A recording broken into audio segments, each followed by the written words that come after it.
Hai semuanya, perkenalkan nama aku Stara Ronaisha Tiara Lega, biasa dipanggil Stara. Sini aku dari kelas IKE dengan NIM 153240176. Nah, video kali ini aku mau ngebahas tentang evolusi konten dan audiens generasi Z.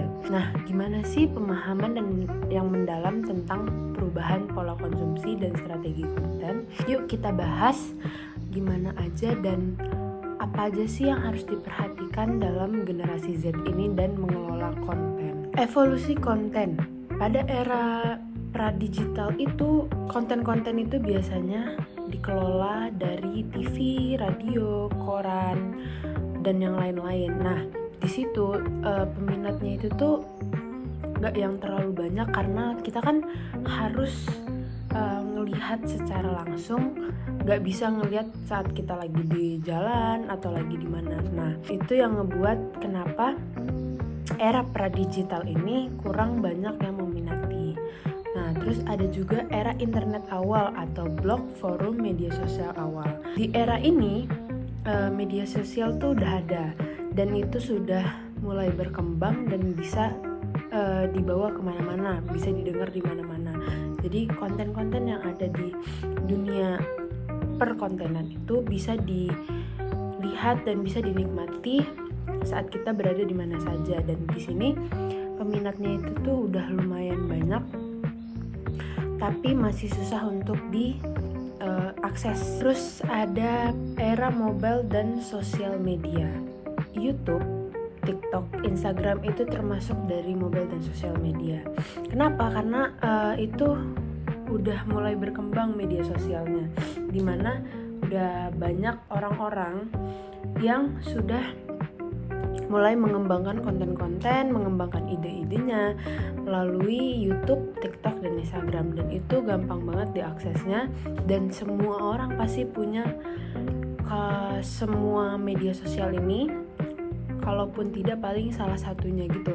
Jadi antara mereka punya TikTok atau mereka punya Instagram atau bahkan mereka punya tiga-tiganya. Siapa sih generasi Z itu? Nah, generasi Z itu lahir di antara tahun 1997 sampai 2012. Nah, itu bisa disebut dengan generasi Z. Seperti aku yang lahir 2005, aku termasuk generasi Z dan aku mengetahui bagaimana selera generasi Z di dunia perkontenan itu seperti apa. Digital native, multitasking, dan visual first. Kenapa sih generasi Z itu dibilang multitasking? Karena banyak generasi Z itu yang bisa melakukan banyak hal. Misal mereka melakukan sesuatu kegiatan. Nah, dalam kegiatan ini dia bisa nyambi.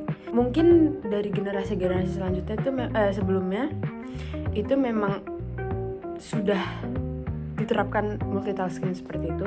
Cuman di generasi Z ini lebih diperkembangkan lagi multitaskingnya dan mereka tuh lebih aware terhadap mereka ingin melakukan apa.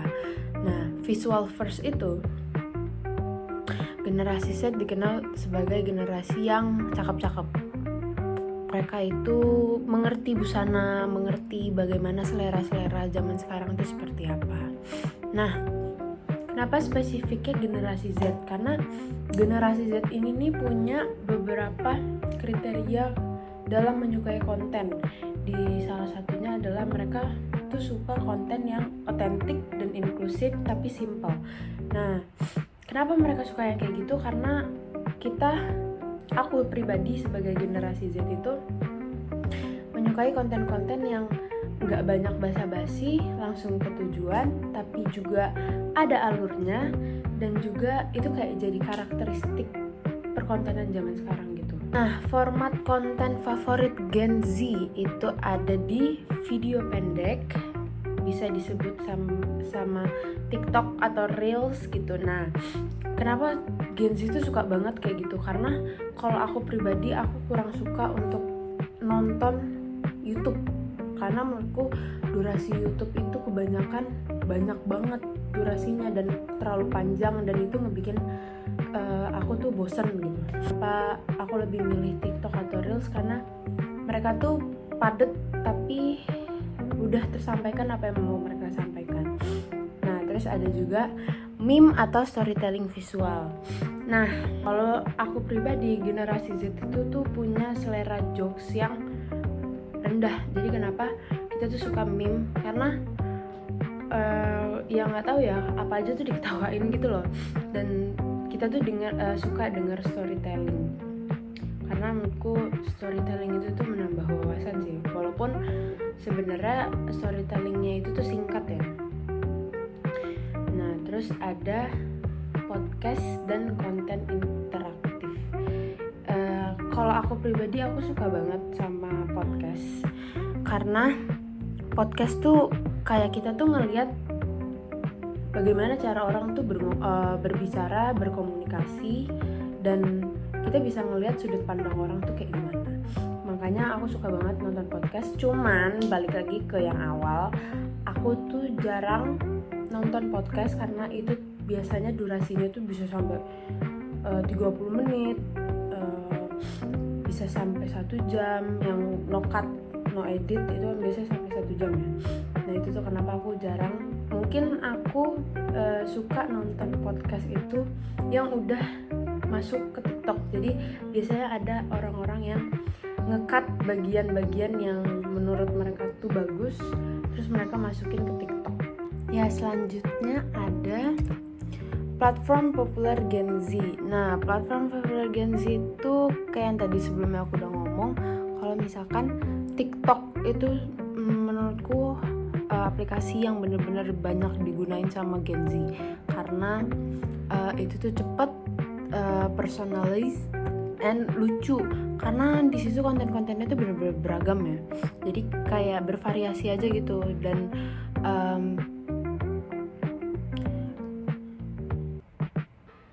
nggak monoton untuk kita menikmati suatu konten. Banyak gitu ide-idenya. Terus ada Instagram, karena Instagram tuh kalau menurut Gen Z lebih ke bagaimana mereka tuh bisa menunjukkan diri mereka tuh seperti apa. Nah itu platform yang menurutku cocok, itu Instagram. Kalau YouTube itu menurutku edukatif dan hiburan juga sih, karena banyak konten-konten di YouTube itu yang bisa ngajarin banyak hal untuk Gen Z, dan juga banyak hiburan-hiburan yang lebih luas lagi dari TikTok sebenarnya.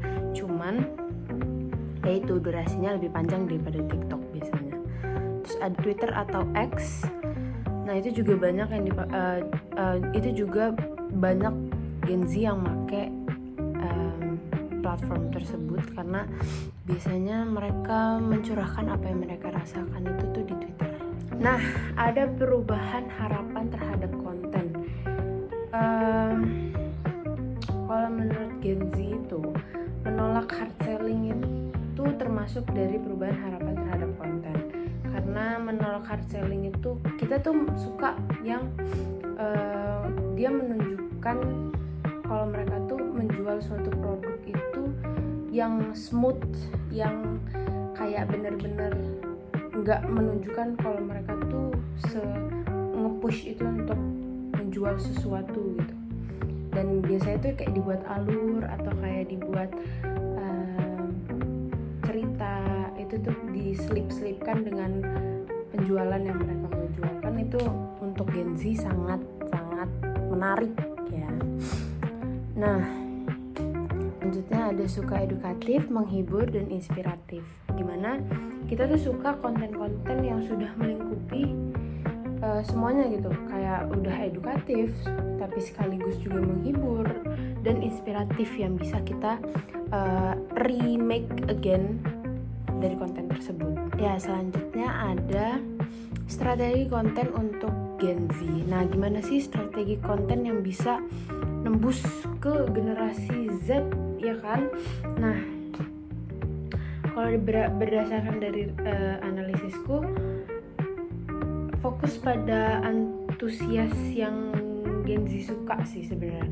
Karena kalau misalkan kita udah tahu nih Gen Z ini sukanya tuh apa sih, sukanya seperti apa, dan sukanya tuh konten yang kayak gimana, kita pasti bisa ngelihat celah gimana caranya untuk Gen Z ini suka sama konten kita. Nah, Terus juga ada gunakan format yang sesuai. Format yang sesuai itu maksudnya kita lihat kriteria dari Gen Z-nya ini nih menyukai di bagian mana. Misal kayak tadi edukatif, menghibur, dan inspiratif. Kita bisa ngelihat dari situ gimana caranya kita bisa bikin suatu konten yang edukatif, inspiratif, tapi juga menghibur. Nah, terus ada juga libatkan audiens secara aktif, dimana kita tuh banyak interaksi dengan audiens yang ngelihat konten kita. Terus juga ada berikan nilai tambahan kayak entertainment, isu sosial, kayak kita menambahkan sedikit kayak isu-isu tentang sosial yang terjadi di sekitar kita tuh ada apa, biar kita tuh juga melek tentang lingkungan kita tuh sedang terjadi apa sih sebenarnya. Studi kasus yang bisa diambil dari konten yang sukses dalam generasi Z ini tuh bisa dilihat dari Duolingo. Nah, di Duolingo ini dia tuh lebih menonjolkan konten-konten yang humornya tuh absurd dan interaktif, dimana dia tuh lebih banyak melakukan jokes atau kayak melakukan kegiatan-kegiatan yang menghibur serta interaktif kepada audiens yang melihatnya. Nah, di situ kita bisa ngeliat kalau misalkan generasi Z itu menyukai konten-konten yang seperti itu. Namun juga ada konten-konten seperti Jerome Pauline, di mana Jerome Pauline itu mempunyai karakteristik konten yang edukatif, ringan tapi relate. Nah, karena Jerome Pauline itu tuh suka ngasih konten tentang matematika atau tentang hitung-hitungan. Di situ generasi Z jadi ngerti kalau misalkan matematika itu tuh sebenarnya simple, karena Jerome Pauline dapat menjelaskan dan memberitahu kepada kita kalau misalkan nggak seperti apa yang mereka pikirkan kok matematika itu, cuman tetap masih bisa diterima oleh generasi Z. Nah, selanjutnya ada tantangan dan peluang. Tantangan dan peluang itu bisa dilihat dari tren yang cepat dan audiens bosan. Tren itu terus-menerus berlanjut dan terus berkembang secara cepat. Tapi audiens itu juga bisa cepat bosan melihatnya. Kalau misalkan trennya hanya itu aja, tapi hanya dimodif sedikit-dikit saja. Kayak bagian dimana contohnya zaman sekarang itu ada JJ, dimana orang-orang itu biasanya masukin foto dijadiin JJ, tapi lagunya doang yang diganti. Bentuk dari video tersebut tuh 11-12 masih sama. Nah, peluangnya audiens itu tuh jadi loyal, kreatif, dan terbuka, dimana semakin banyaknya tren, semakin kita lebih kreatif untuk mengeksplor, dan audiens itu jadi loyal. Kesimpulan yang ada di obrolan kali ini itu, Gen Z itu sebenarnya mengubah cara kita membuat dan mengkonsumsi konten. Sekarang itu Gen Z itu punya standar yang tinggi dalam perkontenan, dan itu membuat kayak kita tuh ngerti gitu loh, kayak sebenarnya zaman sekarang tuh kayak gimana ya bikin konten, dan seperti apa konten yang banyak diminati oleh orang-orang. Terus pelajari tren, pahami audiens, jadi bagian dari percakapan mereka. Pelajari apa yang sedang terjadi di lingkungan kita, pelajari apa yang sedang terjadi dari tren-tren yang ada. Terus kita juga harus memahami orang-orang tuh pengennya tren yang seperti apa, atau orang-orang tuh ingin tren yang kayak gimana sih yang diminati banyak-banyak orang. Nah, terus kita juga harus jadi percakapan mereka, dimana setelah kita mengembangkan tren, mempelajari tren, dan memahami audiens, kita jadi punya pandangan kayak, oh, aku suka konten ini karena mereka tuh tahu ya tren pasarnya di mana. Itu menjadi percakapan di antara banyak sebagian orang, kayak misalkan Jerome Pauline tadi. Pasti orang-orang memiliki percakapan tentang Jerome Pauline yang bisa memberitahu ke banyak orang kalau misalkan MTK itu tuh ringan. Namun kita juga harus berusaha untuk mengerjakan MTK, namun tidak sesulit apa yang sebenarnya kita pikirkan. Nah, selesai sudah dari pembahasan kali ini. Terima kasih sudah mendengar dan saya pamit undur diri. Wassalamualaikum warahmatullahi wabarakatuh.